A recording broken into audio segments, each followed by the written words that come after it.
Dear students, in this module, we'll continue with our ongoing chapter, Chapter 2, Sexual Reproduction in Flowering Plants. In this module, we'll discuss about post-fertilization structure and events. We'll talk about the formation of seed from the ovule. The seeds which are formed are basically of two types, that is non-albuminous or non-endospermic seed, in which there is no residual endosperm as the endosperm is totally consumed during the process of embryo development. The example of non-albuminous or non-endospermic seeds are the bean seed, the pea seeds, the groundnut. Albuminous or the endospermic seeds are the one which retain the endosperm or in which the endosperm is not completely utilized for the development of the embryo.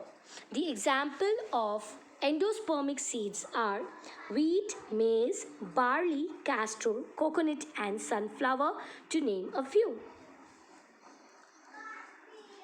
We can see here the diagrammatic representation of some monocot seeds. Here, where there is the scutellum, that is the cotyledon in case of monocots, there is the presence of coleoptile and coleorhiza, there is the covering of the plumule and the radicle. We can also see the micropylar part which is persistent in case of the seed. It is observed even after the seeds have undergone maturation, because it's the point which will help in the exchange of gases and it will also help in the absorption of water when these seeds undergo the process of germination. In certain seeds like the black pepper and beet, the remnant of nucellus, which gives rise to the megaspore mother cell, the ploidy of nucellus, it is diploid in nature. It is persistent, and when that nucellus is persistent, it is referred to as perisperm. The integument, which are the protective layers of the ovule, they harden and they form the seed coat. There's a small pore, that is the micropyle, which is present during in the seed to facilitate the process of germination, which will help in the uptake of oxygen and help in gaseous exchange as well as for the entry of water. As the seeds mature, they become dry, they reduce the water content so that they do not get degenerated. The metabolic activity slows down under the influence of the hormones, that is the phytohormones, and it enters a state of dormancy or inactivity. Under favorable conditions, when the appropriate amount of moisture, oxygen and suitable temperature are there, the seeds germinate, as can be seen in the diagrammatic representation, that the seeds when sown and when they get the probable condition, the plantlet emerges out. The advantages of seeds. Since pollination and fertilization are independent of water, seed formation is a characteristic of the terrestrial vascular plants, which is a more dependable one. Better adaptive strategies could be adopted for dispersal of seeds, and they could colonize to totally novel or new areas. They store the reserve food material. The hard seed coat, that is the outer layer, which is the testa and the tegmen, they'll protect the embryo. Being products of sexual reproduction, they will give rise to variation or new genetic combinations are possible. Dehydration and dormancy of mature seeds are crucial for the storage of seeds. Viability of seeds after dispersal. A few seeds, they lose viability within few months, but majority of seeds, they are viable or live for several years. Like example, the oldest known is lupin, that is Lupinus articus. The diagrammatic representation is depicted over here, that was a seed excavated from Arctic tundra region.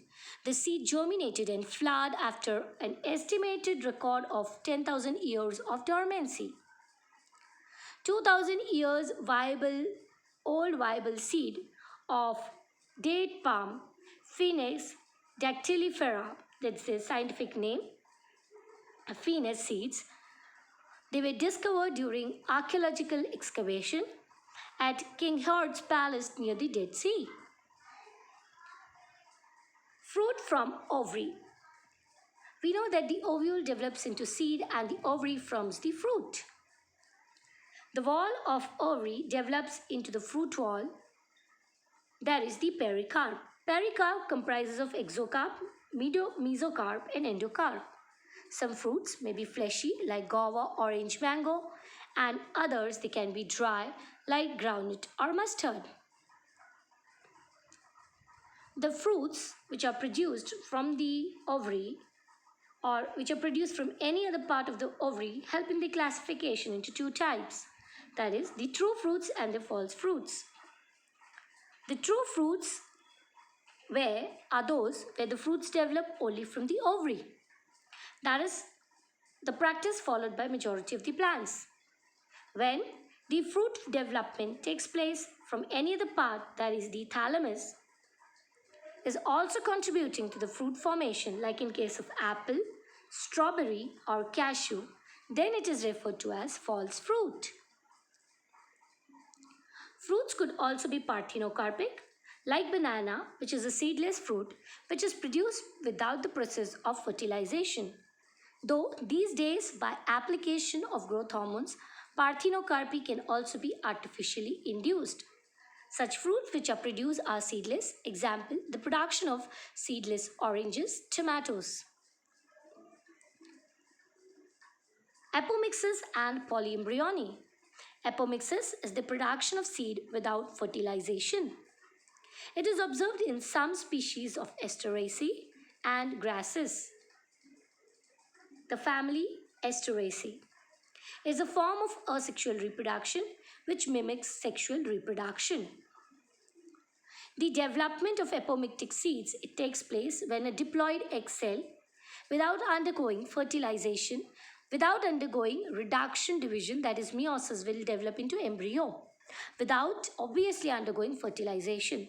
So here diploid individual will give rise to diploid offsprings, and therefore it mimics sexual reproduction.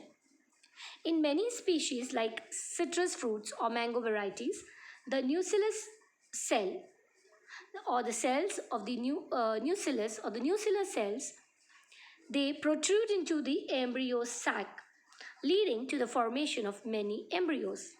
Thus, each ovule contains many embryos, and this concept of more than one embryo in a seed is called as polyembryony, as observed in case of the oranges. Oranges exhibit polyembryony. The importance of apomixis in hybrid seed industry. If the seeds from hybrid are sown, the plants and the progeny will segregate and lose hybrid characters. So if the hybrids are made apomictic in nature, we'll get the trait of our desired characteristics. There will be no segregation of characters, so the farmers can keep on using the hybrid seed to raise the new crop. Thus, apomixis has wide application. In this module, we had discussed about the formation of fruit and talked about apomixis and polyembryony. Hopefully, you must have garnered all the concepts thoroughly. Thank you.